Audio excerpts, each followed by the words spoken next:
Absolutely. Thanks, Shivangi. We are outside right now, the residence of the late now Cyrus Mistry. And I'd just like to ask a question to Mr. Piruz Khambatta. Mr. Khambatta, we've discussed, of course, how there is an inextricable link now in the story of Cyrus Mistry with his term as Tata Sons chairman. But really, if you'd like to just tell us a little bit about how even his work now, what has gone on since 2016 with the Palonji Mistry Group, why it's important for the country, and how at the age of 54, he was just entering the phase in life where the best was yet to come, like you were telling us. Well, I think any group has its challenges, and I think I would really like to talk about how, as a leader, he was always trying to reform and change things. And I think, honestly, in any business group, especially with the heritage which Palanji has, to take the lead and reform itself is something which is a big challenge. But I think he was very successful. I think he showed that also when for a few years he was helping another business group. And I think that spirit of his is something which I think the youth of today needs to really follow. It's very easy to say I want reform and change, but when we are leading it, and especially a group with heritage, it is really difficult. Let me tell you. But having changed it, having seen how the future is, making the future plans, I think I really would say he was doing a great job.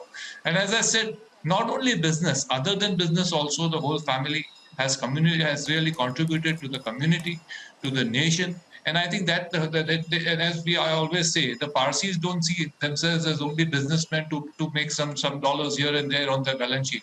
They see themselves how they would be able to contribute to the nation.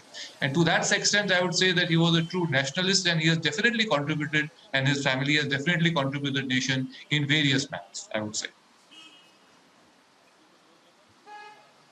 No doubt, Mr. Khambatta. I'd just like to go across to PK Basu once again.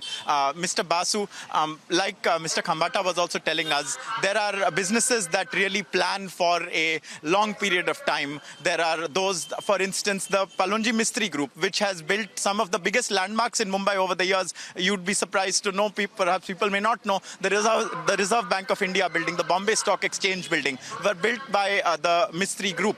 And so how big a loss is it that one of these groups that has ramifications in India and abroad has lost currently it's the person who runs it? And also, how big a loss is that? Well, certainly it is a great loss, given the fact that he was a relatively young person. He was bringing important changes, and he had a forward-looking vision to reform the group and expand its scope. So to that extent, certainly for the business group that he was leading, it is a huge loss. And I think for the nation as well, the best way to think about it is that he was a promising business leader. The reforms he was trying to bring to the Tata Group, for instance, have since been taken forward by his successor, Mr. Chandrasekhar, quite effectively.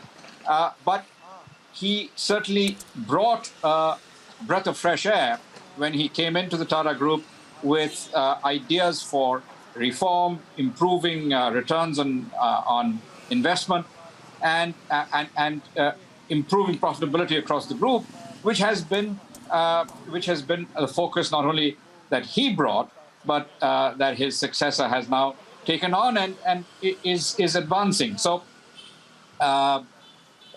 Any relatively young businessman who passes on is a loss for the group that he heads, and also for the nation. And